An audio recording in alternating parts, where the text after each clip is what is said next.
Avengers! Assemble.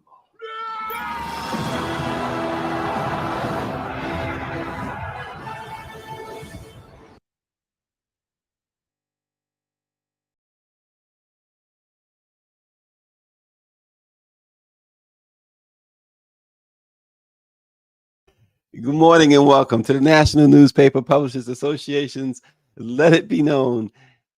Yep, the Montgomery Brawl.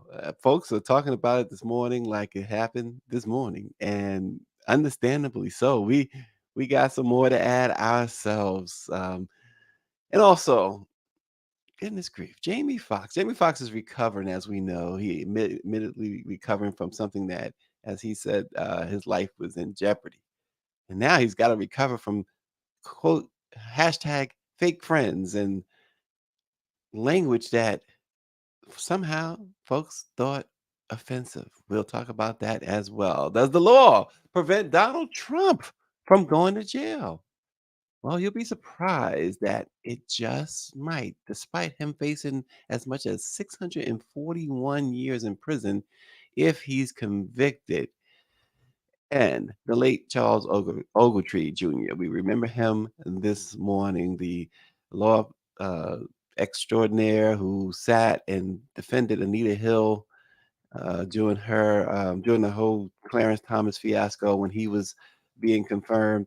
He passed away over the weekend at the age of 70.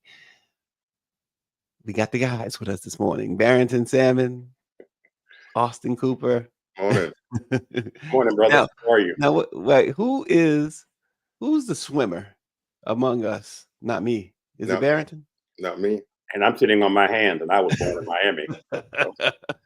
Who's the black Aquaman? I'd have to be slinging that chair from afar. Oh gosh, it's playing out on videos as Black Aquaman meets the Boston Tea Party. It's not summer. It's not a summer blockbuster movie, but the world continues to watch as a supposedly relaxing Saturday on the Alabama River turned into anything but at Montgomery's Riverfront Park when a group of white boaters jumped on a black security guard rather than move their boat. And we saw what happened. I'm gonna start with you, Austin. I mean, first of all, your immediate take, and then the aftermath. Well, and good morning again, my dear brothers. Montgomery and Black history is known, amongst other things, for the Montgomery bus boycott, the Selma to Montgomery March, and now the Montgomery Brawl. Now, I'm not not a violent person. I don't condone violence, but I got to admit, I enjoyed watching that. I mean, and I don't know whether it's just the pent up rage that I have with white privilege. Trump and DeSantis and Abbott out of Texas. But think about it. Think about it. These folks, these white folk, felt they had the right to attack a black security guard doing his job, and they were in the wrong. The boat should not have been parked there. You can see that huge riverboat behind it, waiting to let people off. And I'm assuming to load another group of people to tour, go up and down the river or whatever it is they were doing. And they saw fit to attack this brother, not just one person, but a group of them.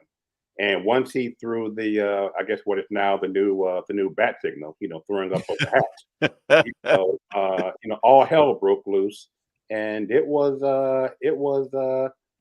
entertaining to watch. The hat got me. That was one of the things that got me. We got a critique on Aquaman, on Black Aquaman. Bobby says even though he got Bobby Henry says even though he got there, he needs to improve his strokes by keeping his head in the water. But here's the thing, Barrington. Power 96 says this, but I've seen this the last several days. There's been folks. First of all, they were released, all arrested, all at least. Well, I think all of them arrested was released. I don't think they had the post bail, but there was a movement, immediate movement. And Power 96 says, I'm willing to donate to any Black person who will be charged. I will support their legal defense fund. There was a swift movement to raise funds for any potential bail and defense, Barrington. Yeah. I am elated, to see that mi gente came so quickly to the aid of someone in distress, because it just made me think about all the times when I was at Florida State, Florida A&M in Tallahassee, and we on at least 2 or 3 occasions had to wade into fights with white dudes, 5 and 6 and 8 white dudes and 1 Black person, and we would jump in and even out the odds. This has not changed. They are bullies. None of them.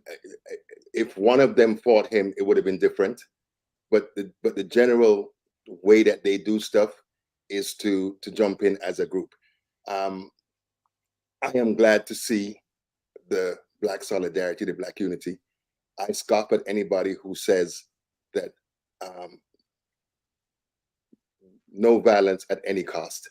This is not the guard going off and grabbing and beating up some people for no reason. He was defending himself. Yep. And others that came to help him defending himself. And I said, clearly the guard did not start the fight. Clearly he did not. He was just doing his job and he was attacked. Yeah.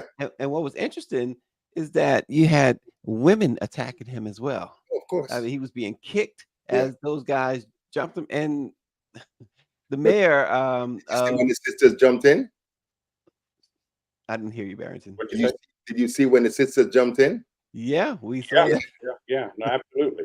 The mayor said those who choose violent actions will be held accountable by our criminal justice system. The mayor was demonstrably upset with those voters, more so than the Black folks who came to the security guards' aid. Now, one thing, Barrington Austin, as Power 96 says, the chair belongs in the African American Museum. Did he go too far with the chair? Nope. No. They started it. He finished it. Yeah, but the chair introduces an element of a weapon now that could lead to certain charges. But your fists are a weapon too, right? Aren't they? Aren't your fists a weapon as well? I mean, I have to admit, I did not see, I cringed when I saw like 1 or 2 women on the ground, white women on the ground being hit with the chair. I don't recall seeing. I think that there were maybe 1 or 2 images of guys being hit, but you always want to give, women a second pass. But in this particular instance, they jumped in. They saw how crazy the brawl was. I don't know if they were trying to, protect, relatives who were being beat up. But you jump in, then you need to be prepared to, for the consequences. Somebody went into the water too. One of those women went into the water. 2 of them white boys jumped in the water to get away. No, they tossed one. It was a white woman. They tossed her in the water. And these in this shot that they're showing here, those guys ran and jumped in the water to get away. But it's interesting because Mimi and I were looking at something on TikTok, and there was a young lady who said that they had an ancestral ceremony earlier where they had put flowers in the water Mm. Really? and invoked the ancestors, because that spot was Yep. a slave trading spot. It was that very spot. That very Um, spot was a slave trading spot. So there's a lot of things outside that put it more into context. mhm. Because I think that the ceremony stirred up some ancestors and helped. They came out to take care of business. Well, keep in mind, as Mike V points out too, what's interesting too, the other thing that adds to this is that Trump was there the day before and had a Yeah, rally there. yeah, yeah, Exactly. Talking So not as Mike great. V said, the match was already lit. yeah.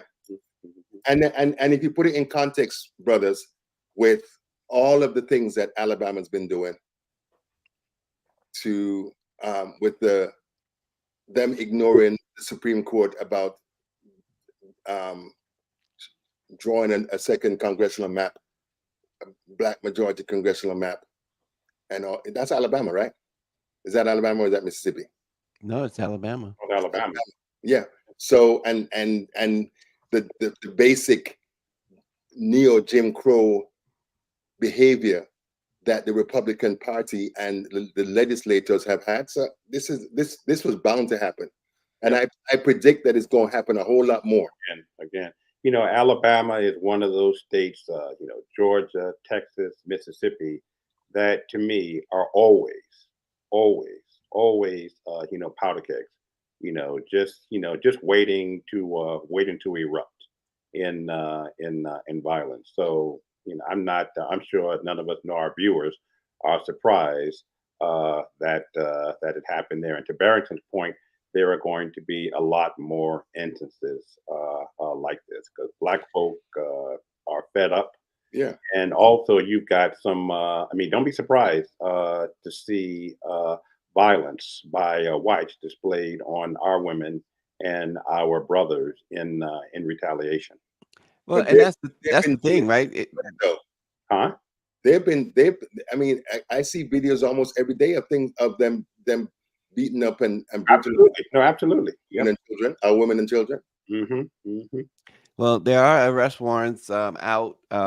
The mayor said at least 4 others are being sought. Um, police department said that there are still lots of evidence to go through. How do we see this ended as far as the legal side? Black people get higher sentences than white people. That's the way it's always been. The criminal. Yeah, do you think that's gonna that's I know it's Alabama. Gosh, I mean, I hate to be we got a newspaper in Birmingham. We got but my gosh, I am just not a fan of those particular states at the moment. Like you said, Alabama, Mississippi, especially those two. Um, but um, but everyone's gonna be watching this situation. They're gonna be watching the outcome of this situation because this security guy was doing his job. Obviously, he's probably not going to be charged with anything. Yeah. Shouldn't be, as looking at the videotape. I can't. Yeah, but it's everyone else who came to his aid that you have to be concerned about, and I, I just think that there's a concern that's growing. Yeah, my biggest concern is for the dude that hit the woman with the chair. Yeah, yeah. I think that he's gonna he has the most legal jeopardy. And he was promptly arrested. If you saw, I think He was immediately interim- well. So um, he hit a man first with the chair. Yeah. If you notice, he hit a man for. And I think it appeared. I won't say. I think it appeared that he just was, as you guys it was expressing, fed up. He lost control of himself for that moment. Yeah. And in his mind, was trying to regain control of the situation. Yeah. And the chair. He was wielding that chair like a Jedi, bruh. Yeah. He was. But the legal jeopardy for him will be: was he under threat? Yeah. I mean, the woman was clearly on the ground. I understand the rage, and frankly, Yeah. I enjoyed watching it. But I think, and I'm no lawyer, but I would think that was I think he hit one or two, at least one woman I know who was already on the ground, and to me looked disoriented. You know, He hit one. It was a man first that he He hit hit with a the man, he chair. hit a man first. Yeah. Yeah. David Youngblood, who knows something, a little something about law, he says defense of others is a proper defense, but not with the chair, and that's where he perhaps went wrong hmm with, as you said, with the chair. I don't know how that is being that's going to be defended. Well, I think we should prepare ourselves for unequal justice once Hmm. again in Alabama because it's Alabama. Well, Mike V again, Mike V. Kudos to Mike V for bringing this out too. Alabama has a stand your ground law that could Oh, work in their favor. Mm. but Um, if it's Florida, that don't mean nothing because there have been black people who stood their ground and went to trial on stand your ground. I'm thinking about this young black man in the Navy, and he got 25 years. He was attacked by a bunch of white boys in a club, and he defended himself. I think one of them may have died, and mhm. the judge threw out his stand your ground defense. So it's all racism and unequal justice. So and it's Alabama. I think the only thing that might give prosecutors pause is that there's going to be so much, and there is so much attention put on it. So yeah. Yeah, well, it's one to watch. Again, this is not, as you said, Austin. We certainly don't condone violence, but this was a very interesting situation that unfolded on the docks in Montgomery over the weekend. hmm Y'all know how many times we done sat on camera and watch people get brutalized and we know what's gonna happen? So y'all wondering why folks so happy, why folks so celebratory behind a brawl? Because we used to getting our ass whooped on camera and nobody doing nothing about it at all. As a matter of fact, I would say that the instilling, you feel me, of American supremacy make it where when we see somebody else looking like us getting their ass beat, we supposed to sit there and chill because it could be us. You see what I'm saying? Yesterday, something different. You feel me? It was a different phenomenon, a different way of seeing how what black unity can do. But also, you know what I'm saying, seeing how folks could really have the nerve and fuck around and find out. Think about it. What is the psyche of that white redneck family that thought they was gonna be able to brutalize a black man doing his job at work in broad daylight? Think about how you got to be raised to even feel like that's rational, think that that's cool. You see what I'm saying? So when you asking why so many of y'all talking about chairs and talking about Aquaman swimming, and because we seen such a masterful sequence of events that really was, you know what I'm saying, going against how they teach us, how we've been indoctrinated, how we should act, how we are, who we are. You feel me? That's my thought on it anyway. You know what I'm saying? I'm curious of why y'all think people are so celebratory, inspired, empowered by what happened at that riverboat. Why? That's a great question. Great point. Great point. And this reminded it was a moment of and again, I don't condone violence, but I felt a certain amount of justification, some elation, and it reminded me of when the verdict came out with O.J. Simpson, Mhm. 20 or 30 years ago. I mean, do I think O.J. did it? Yeah, I thought it then, and I think he had something to do with it now. Oh, he But did it. but it reminded me of how I felt back when I was working up at Charlie Rangel up in Harlem. I remember when the verdict came out, going to the window. We were on Adam Clayton Powell Boulevard, and just hearing the cheers and walking outside and hearing the elation. And my ex was who worked down in Wall Street, said that people were looking at her, glaring at her, Yeah. on the she was working down by the foreign investment bank down on the stock exchange. But I think folks felt finally, one of us, had the money to have, top lawyers question each and every bit of evidence, Yeah. and Mhm. finally the rules applied to us. And you got to remember too, we talked about the backdrop here, with what where that took this historical place that this took place, and the fact that Trump had a rally the day before. And with the OJ thing, you got to remember those officers who beat Rodney King was just acquitted you Yeah. know, just before the OJ situation Right. unfolded, and you had the riot, and you had this defeated attitude among many in the Black community that we will never overcome. We will always, despite a video Yeah. where, I mean, Rodney King was absolutely lynched, Yeah. and it was on video, Yep. and they could not get convictions. And And so the OJ thing, and I always say this, I think it's always important to mention that the jubilation following the verdict in the OJ wasn't about OJ Simpson. Yeah. exactly. Yeah. Yeah. And it was interesting because I remember I was in the newsroom. We had bet with the publisher, and some reporters had bet whether he would get off or not. I bet them that he would get off. But they had a split screen of white reaction. That's right. Yep. Reaction, That's right. you know. Which And only further doesn't that also further forges a divide when they course. did, because I remember all the news channels basically did that. Yeah, split of course, screen. of course. But because listen, we can never forget the fact that mass media, mainstream media, is complicit and culpable in furthering advancing white supremacy, white dominance. I hate white supremacy because they're not supreme. White dominance and white control. They're part and parcel of the whole thing. So yeah, they're gonna they do everything they can, because as we know, if it bleeds, it leads. So the most divisive, the most negative, the most bloody stories are the ones that are gonna be at the top of the poll. Yeah. And if I could throw this in before, if I may, Stacey, Yes. Barrington, Mhm.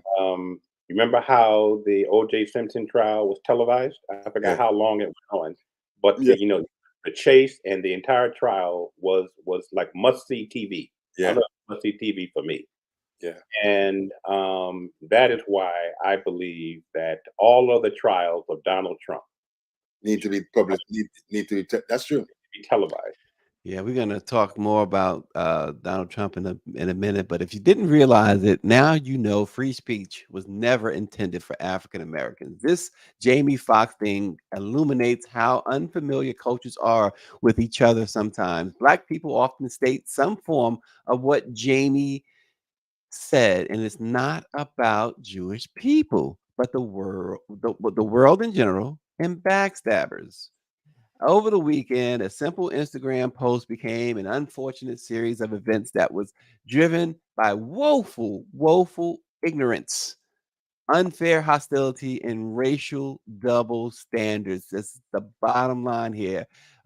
Jamie Foxx made an Instagram post that ran with the hashtag of fake friends and fake love. And what it said was, quote, "They killed this dude named Jesus. What do you think they'll do to you?" And speaking of fake friends, the fake friend who starred in the fake living single show really threw gasoline on this fire, really got it rolling. That's Jennifer Anderson.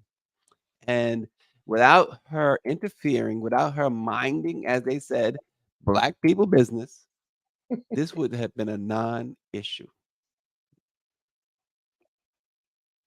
You know, clearly, overreaction for no reaction. It just makes no sense. If Jamie wanted to be anti-Semitic, I think Jamie would have been anti-Semitic. In this, and I don't believe that he is, to be very very clear. But this is just to me much ado about nothing, and just go to show you how we are judged differently and held to a higher standard. Greer says that's why black women don't trust white women. Yeah. Yeah. It's just it's so absurd that now and it only happens. Look, let's face it, this only happens to black folks. No, Because not with the anti-Semitic thing. no, I'm talking about just regular stuff like this that shouldn't Oh, even yeah. have gotten anybody's attention. Yeah. Right. He simply was, and he said it in his tweet that the tweet or the Instagram post that everybody is talking about, he was talking about somebody backstabbed him. It was Yeah. a fake friend, and without identifying the person, and that's all that they was. That they was that particular person without identifying. I mean, so But there's a anything we say, there's a machine, Stace. There's a machine out there that if you make any statement that because and it's interesting because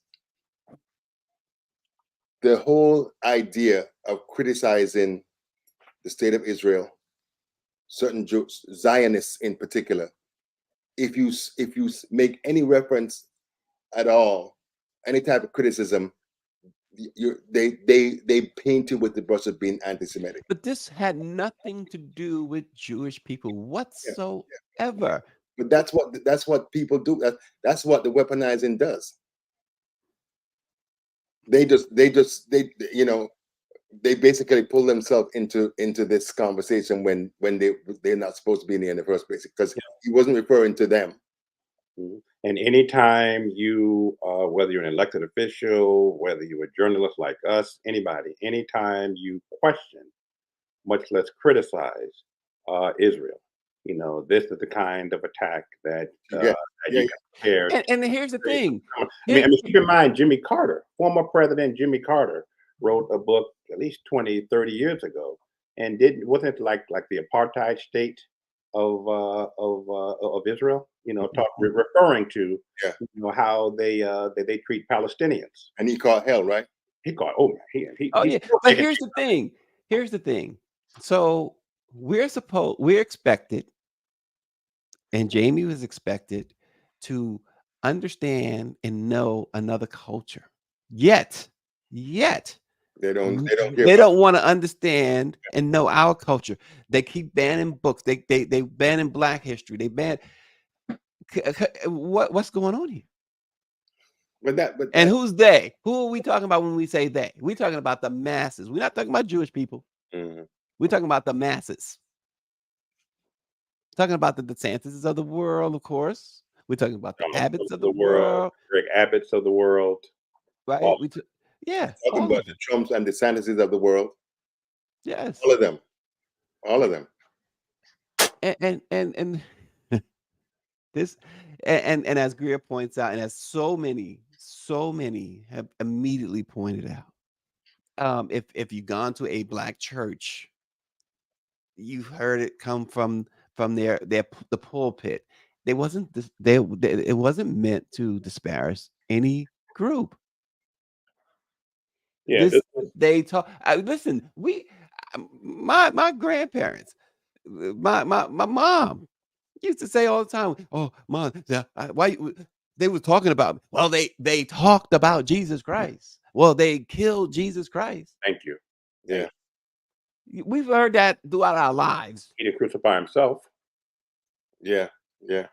We've heard that forever, and none of us. I speak for myself as a kid. Every time I heard, and I must have heard that expression like a million times, I never once said they're talking about Jewish people. Mm-hmm. But you notice that Jamie had to come out real quickly and apologize, because if not, his career would have been ruined. Well, what has been the latest comments since by Jennifer Aniston? None that I've seen. She did not retract her. You got to remember, she liked the post at first. Yeah. And then she claimed she accidentally liked it. But she liked the post, and then when she started getting heat, then she threw the gas on the fire, and then she went and hid. As what Michael Jackson said in the song, she threw the rock, and then she hid her hand. Yeah. This is the book by the 39th president, Jimmy Carter, Palestine, Peace, Not Apartheid. Came out in November of 2006. Mm-hmm. And I remember when this came out, him taking a lot of heat. Yeah. The ADL said they accepted Jamie's the anti-defamation lease. He's safe then. His career is safe. No, seriously. Because there's a whole machine. There's a whole machine that anytime you have been identified as being anti-Semitic, they do everything to destroy you. So Yeah. So here's the thing.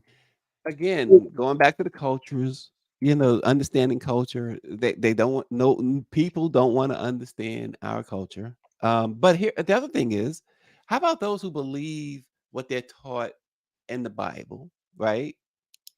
And as opposed to people who say, well, that part Jewish people killing Christ is not true. So it's not wait a true. minute. Um, you're upset over something that you believe to be true or not true. And these, other folks, those who believe the scriptures that they read, believe that to be true. So you understand where I'm going, Barrington, here? Yeah, yeah. But I think a part of it too is just along the lines of historical erasure and historical revisionism, because one of the things that I find interesting is the ways that, because on one hand, if you listen to folks, they basically are telling you that you can, that because they are the chosen people, they hold a special place. There's certain things that they're, I guess, allowed to do because they're special, the chosen people.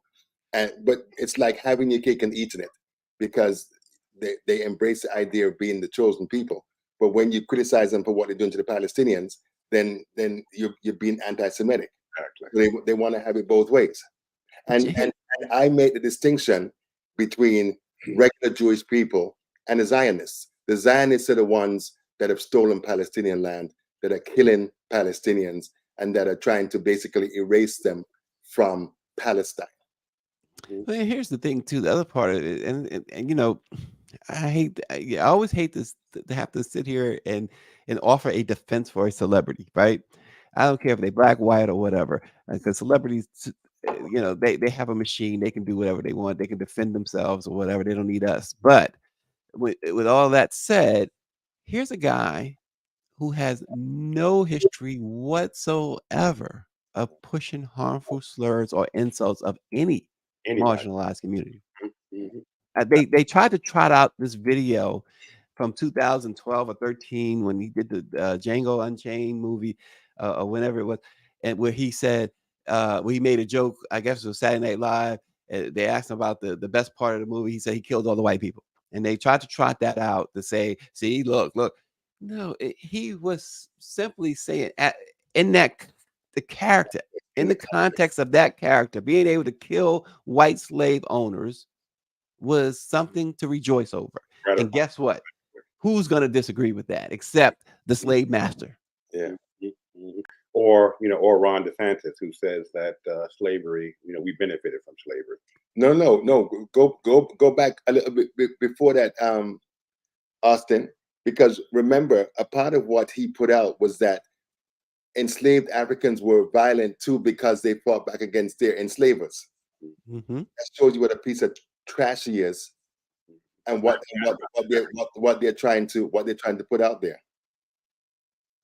Yeah, it's Another chair meeting. Yeah.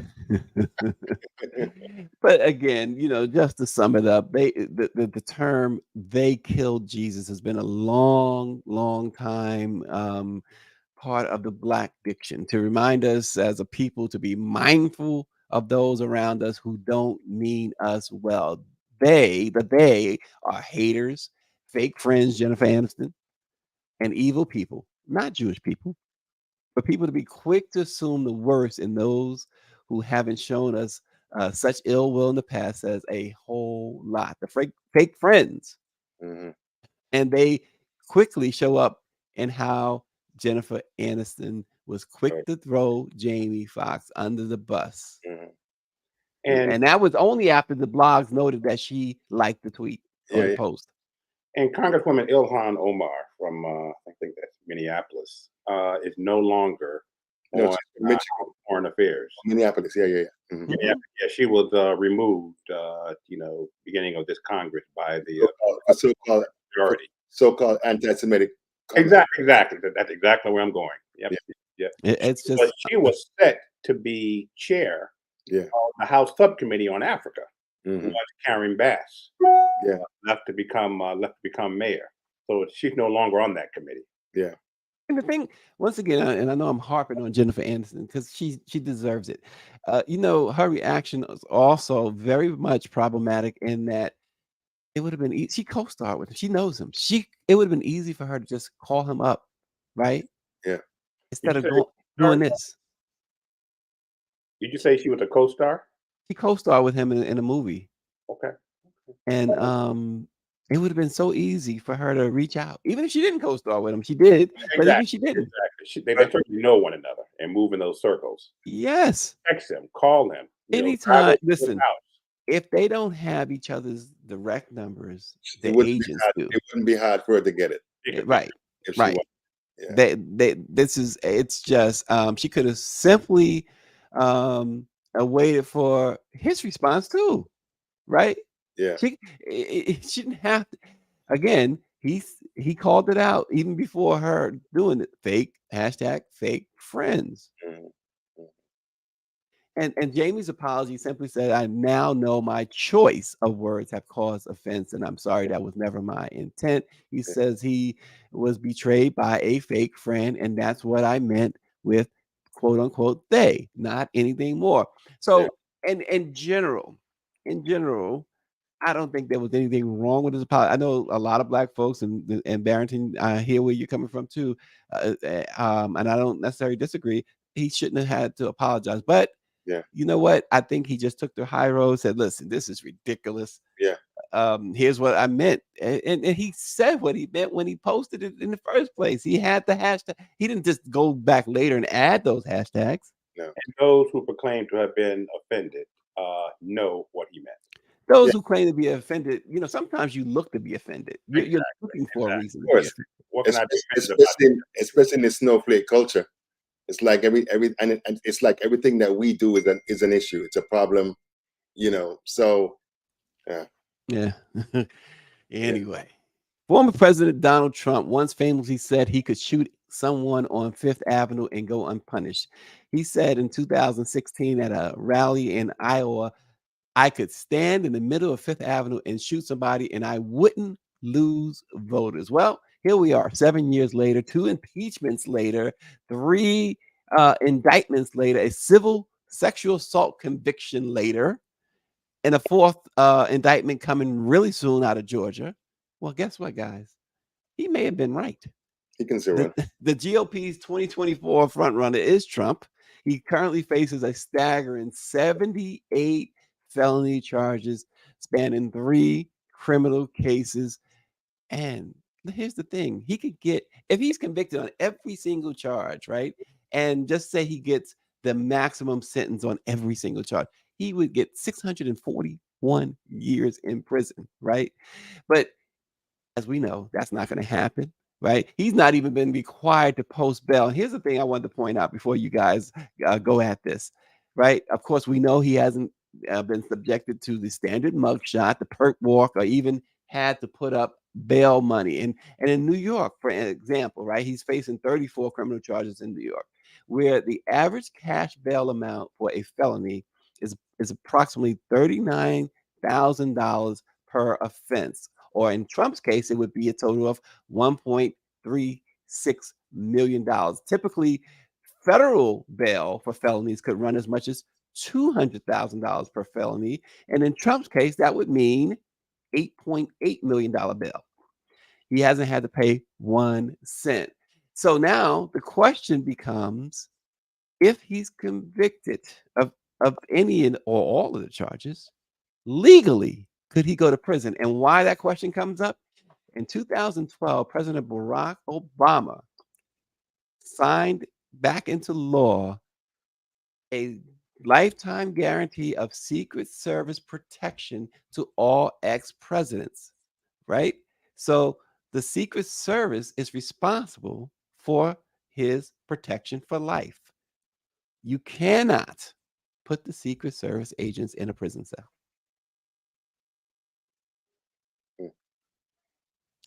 I don't like the silence. I mean, Go on. Barrington. Go ahead, Barrington. Thank you. As I'm watching all of this play out, I I'm glad it's happening. I'm glad we're seeing this so that we can see the bullshit that passes for criminal justice in this country.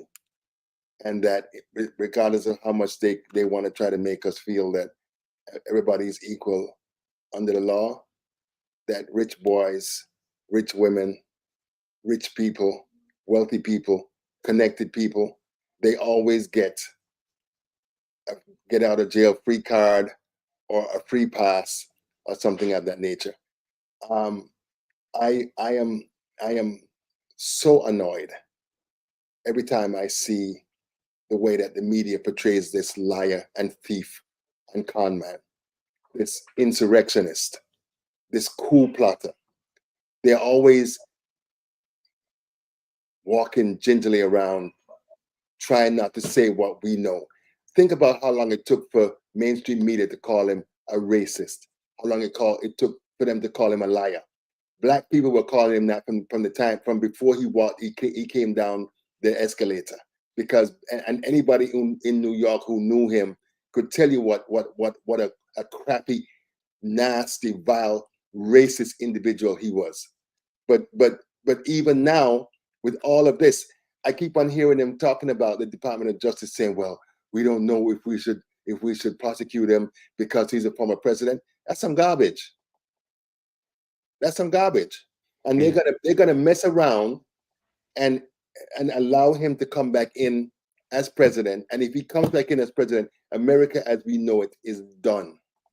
Yep. Yeah, the thing is only the president or the ex-president himself, the ex-president can waive his Secret Service protection, and the only president who ever done that was Richard Nixon, who did it 11 years after he resigned.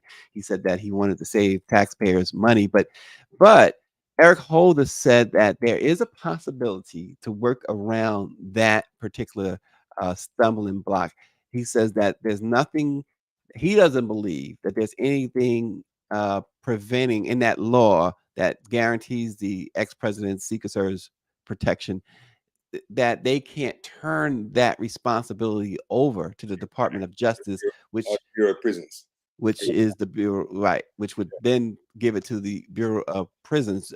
Chuck Rosenberg is a former top federal prosecutor and counsel to FBI Director James Comey, a former FBI Director James Comey, offered his insights. He said that any federal district judge ought to understand that this raises enormous and unprecedented logistical issues. Now, he says, could Trump go to prison? Theoretically, yes, and practically, no. As far as the Secret Service's role, several law professors weighed in, saying that it could be that they would station one or two Secret Service details sitting outside his cell with the correctional officers, or that they could actually act as correctional officers and using Chelsea Clinton and other kids, Obama's kids, as examples. When they went to college, when they went to in their dorms, Chelsea actually had an agent sleeping in the dorm next door to her. And in the Obama's kids case, they had agents at the school at all times dressed as students. Young agents, exactly. Yeah. So there are logistics in which some experts say that they can work around to ensure that he is imprisoned. But it still comes down to having to go through that law. And of course, Trump will use the Supreme Court to his advantage. Now, here's the other thing that's happened here too. Eileen Canning, the judge that he appointed that's overseeing the documents case in Florida, who is a known MAGA supporter, she struck again. Yesterday, she threw out 2 of the charges against Trump, but she did so with every lawyer in the country, and I wish we had Tarver right now, said she did it illegally. And what she did, her ruling was so bad, according to several folks we talked to and folks who were being interviewed in other media, It's so bad that it would be a shock at this point if she's not removed from this case. Remember, she was an appeals court had to correct her on the Trump issue last year. In two instances, they had to. They said that she had ruled improperly, I guess. Mhm. But this is good. They said Barrington. They said that she's ruling as if she has absolutely no training, no law school Yeah, but training at all. but they said she was only a lawyer for like 3 years when she was nominated, and I don't think that she ever had any cases of substance that she oversaw. So she's basically a rookie. She's like me, and I could probably do a better job than she has. And every lawyer, every judge, to Barrington's point, has has a starting point. This lady has, this judge has a starting point, but she should not have been given the case to begin with. Right. And if I can go back, I get tired of hearing all of the the debates and discussions about what a logistical nightmare it will be to put President Trump in prison. You guys know, you're here in Washington all the time, as I am. Do you know the logistics that goes into any president of the United States going from the White House to the Capitol? Yeah. Yes. Maybe 2 miles. I mean, just the logistics, much less when he gets Listen, that Austin, first, before you go on, that photo there, that's the judge. Wait, what? Really? Yes. Greer says that's the judge. I was wondering why this thing kept on coming up. Put it up again, Greer? Oh my God. Look, I gotta get a picture. Yeah. Crazy. That's on the left. Wow. On my left. Team Trump. But and this whole thing frustrates me. Discussions about the country cannot the Gerald Ford excuse in 1974. By the way, today is August 8th. I think tomorrow. Today is the anniversary of Richard Nixon resigning. Yep. In a speech, and then tomorrow he officially left the White House for good. So time for discussion. But had Gerald Ford not cut a deal with Richard Nixon and pardoned him, and had Richard Nixon gone to prison, America would have been fine. Yeah. And if Donald Trump goes to prison, America will be fine. Yeah. Well, I don't know about that, because remember, he and Bannon and all of his minions have muddied the water and created this thing that I believe, I think that if he goes to prison, and it pisses me off that it's not even a certainty, given what he's done, they are prepared to foment as much unrest and all of this stuff as they can. I think the only mitigating factor is that so many of their funky asses been put in prison because of January 6th. So that Barrington. Mhm. Yeah, it's interesting. So this idea of causing another insurrection style mob it's really already being debunked in a lot of ways. You think about it. Trump has said before the New York case, he said it's going to be the people are going to take to the streets. It's going to be this. It's going to be mayhem in the streets. He said it ahead of his arraignment last week, right? Yeah. And there was like 20 people who showed up. and there's speculation. A lot of it's obviously a speculation, but as you said, a lot of those folks seeing they went to prison. The Department of Justice has been putting them in prison. Those insurrectionists without and Trump attended one court date for those folks? No. Has he sent any money to them? They're sending money to him. He didn't even go to the court date for his body man. Yeah. Waltine Nada. Right. So maybe it's overblown to this at this point. The type of support he has, as far as people willing to risk their liberty, risk themselves anymore. They did so in January 6th, of course, but maybe it's overblown now. What do you think? I think it would be more clandestine. Folks dressed in burqas to hide their identities, and maybe Molotov cocktails, maybe bombs, those types of things where they can throw a stone and, like Michael Jackson said, throw the stone and hide their hand, rather than going out in large numbers in support of this fool. And Donald Trump going to prison will no more divide the nation than did Barack Obama being elected president. Well, that divided the nation, didn't it? That cleaved the nation in two, though, Austin. That what? That Obama being elected president is what led us to this place. That's the point I'm trying to make. Yep. Mm-hmm. I mean that divided the nation in ways that only today, as we speak, we are still understanding and processing. Had Barack Obama not been a black man and had not held office for not one but two terms, scandal free. In 2016, even white trash would have not even taken Donald Trump seriously. Yeah. That's the thing about Obama. You said that the magic word there, scandal free.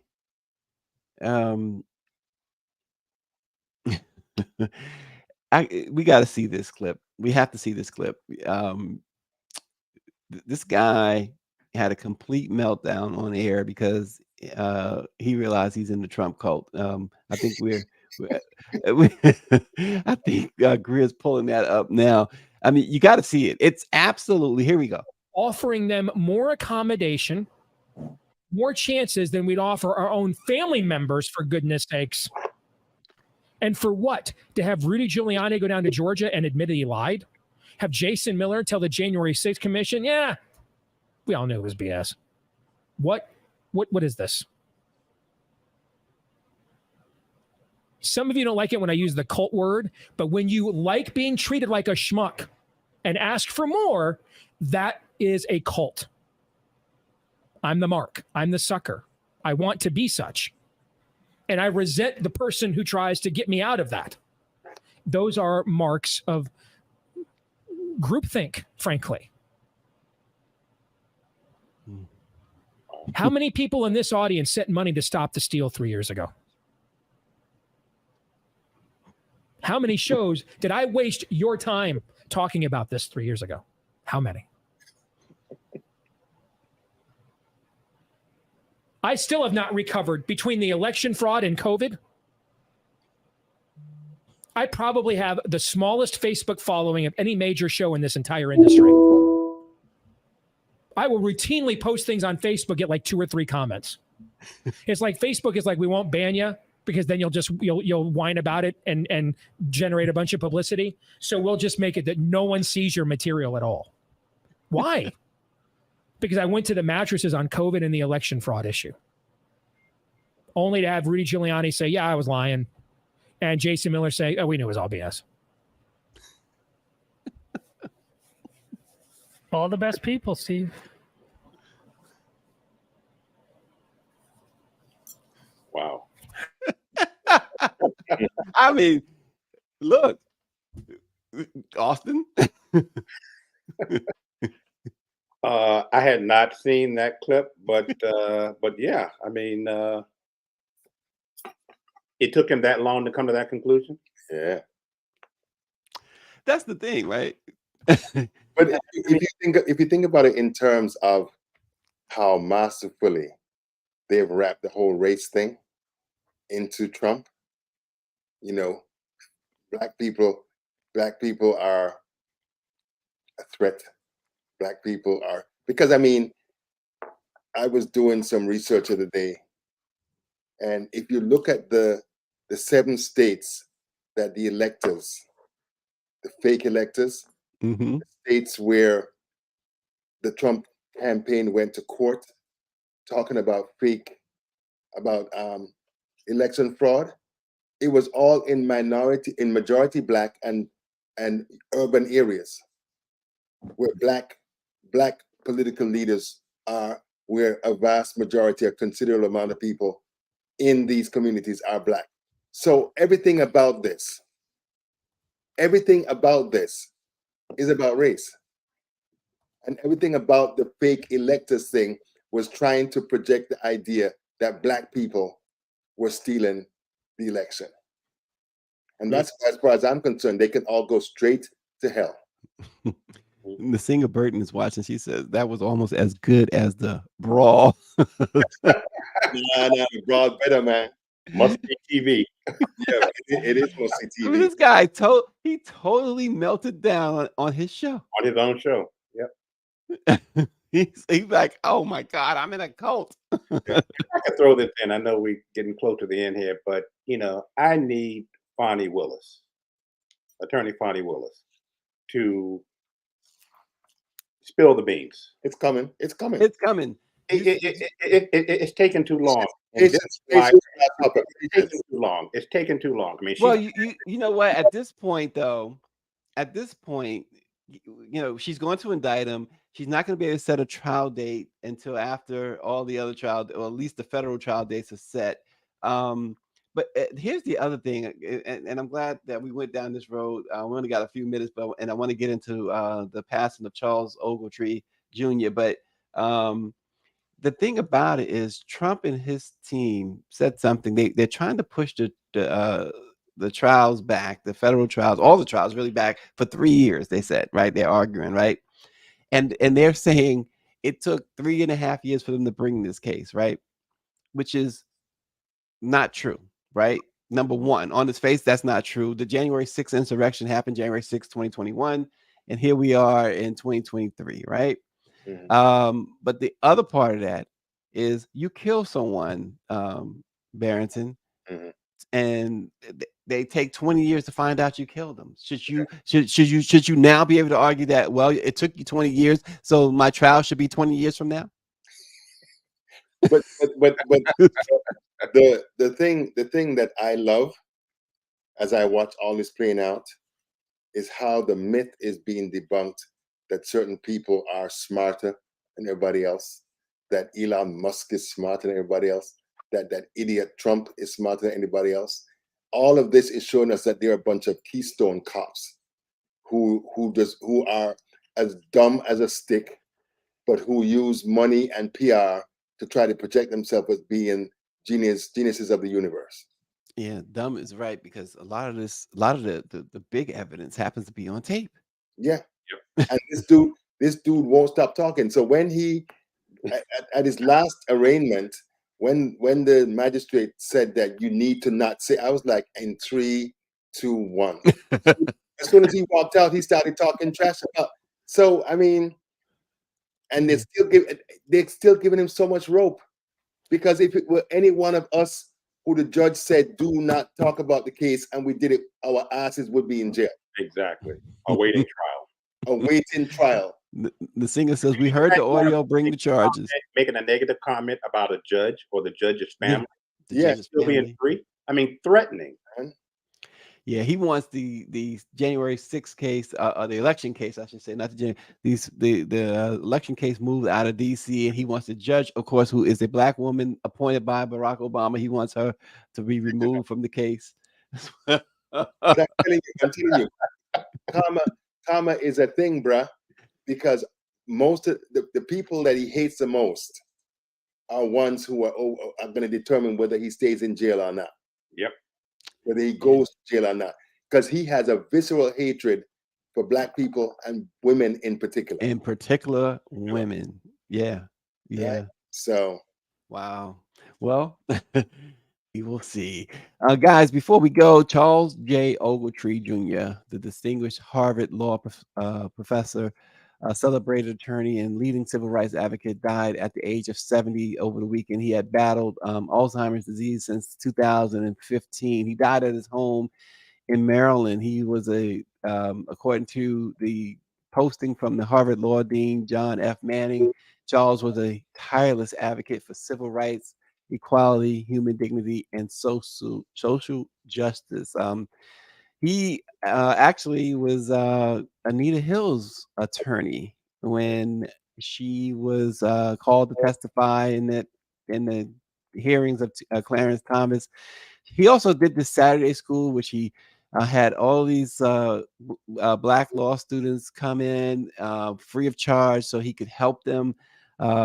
He had guest speakers that would come in, like Jesse Jackson, Cornel West, and Danny Glover. And one notable attendee of that Saturday School was none other than Barack Obama, who tweeted the other day that he considered Ogletree a mentor and sought his advice frequently, even during his presidency. So Charles Ogletree Jr.